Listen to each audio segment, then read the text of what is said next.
இன்னைக்கு கூட நித்தமும் டெய்லியும் நம்ம வெளி உலகத்துல நம்ம உலகத்துல இருந்து கொண்டுதான் இருக்கிறோம்.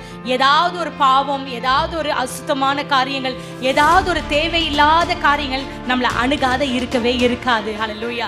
ஆனா அவன் சொல்றது என்னன்னா, இந்த பொல்லாங்குக்கு உட்பட்டு தேவனுக்கு விரோதமாய் பாவம் செய்வது எப்படி என்றானா. ஹல்லேலூயா. இந்த பொல்லாங்குக்கு, எந்த பொல்லாங்குக்கு? கர்த்தருக்கு பிரியமில்லாத காரியங்கள் தான் பொல்லாங்கு என்று சொல்லப்படுகிறது. அந்த காரியத்துக்கு நம்ம விலகி ஓடுகிறவர்களாய் காணப்படும் பொழுது, சாதாரண எப்படி என்ன சொல்றதா, ஒரு ஸ்லேவ், ஒரு வேலைக்காரனா வந்தவன் அதே தேசத்துல அதிபதியாய் கர்த்தர் மாற்றினார். ஹல்லேலூயா.